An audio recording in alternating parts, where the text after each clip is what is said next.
TV Prasad തുടരുന്നുണ്ട്. പ്രസാദ്, അത് തന്നെയാണ് ബോട്ട് ക്ലബ്ബുകളുടെയും ആലപ്പുഴക്കാരുടെയും ഒപ്പം വള്ളംകളി പ്രേമികളുടെയും ഒക്കെ ചോദ്യം.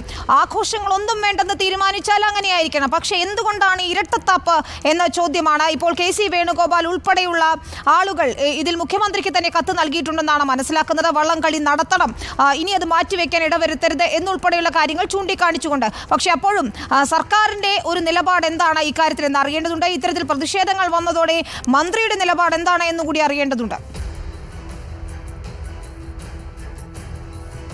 ഉറപ്പായും വിനീത, അതായത് മന്ത്രിയുടെ നിലപാട് ഇതിൽ വളരെ പ്രസക്തമാണ്. കാരണം മന്ത്രിയുടെ മണ്ഡലത്തിലാണ് ഇത് നടന്നിരിക്കുന്നത് എന്നതാണ്. വിനീത, ഞാൻ പറഞ്ഞു വന്നത്, നേരത്തെ പറയാൻ ശ്രമിച്ചത് ഇതായിരുന്നു. അതായത് ആലപ്പുഴയിലെ, പ്രത്യേകിച്ച് കുട്ടനാട്ടിലെ ഈ വള്ളംകളി പ്രേമികൾ ബേപ്പൂരിൽ നടക്കുന്ന ഈ വാട്ടർ ഫെസ്റ്റ് ഒഴിവാക്കണമെന്ന് പറയുന്നില്ല. അവരുടെ പ്രതിഷേധം അവിടെ നടക്കുമ്പോൾ എന്തുകൊണ്ട് ഇവിടെ കൂടി നടത്താൻ അനുവദിക്കുന്നില്ല എന്നുള്ളതാണ് അവരുടെ പ്രധാനപ്പെട്ട പ്രശ്നം. അതാണ് യഥാർത്ഥത്തിലുള്ള ഒരു വള്ളംകളി പ്രേമികളുടെ സ്പോർട്സ് സ്പിരിറ്റ് എന്ന് പറയുന്നത്. അതായത് ഇവിടെ ഇല്ലെങ്കിൽ അവിടെയും വേണ്ട എന്ന നിലപാട് അവർക്ക് എടുക്കാമായിരുന്നു. പക്ഷേ അങ്ങനെയല്ല. അതായത് ഇവിടുത്തെ വള്ളംകളി, അതായത് നെഹ്റു ട്രോഫി വള്ളംകളി ഒഴിവാക്കിയ സമയത്ത് അവർ വയനാട് ദുരന്തത്തിൻ്റെ പശ്ചാത്തലത്തിൽ അത് ശരിയാണ് എന്ന മനോഭാവത്തിലേക്ക് വന്നു. പക്ഷേ അങ്ങനെ ഇരിക്കുമ്പോഴാണ് ഈ 22-ാം തീയതി അതീവ രഹസ്യമായി 2.5 കോടി രൂപ ടൂറിസം മന്ത്രിയുടെ മണ്ഡലത്തിൽ തന്നെ കൊടുക്കുന്നത്.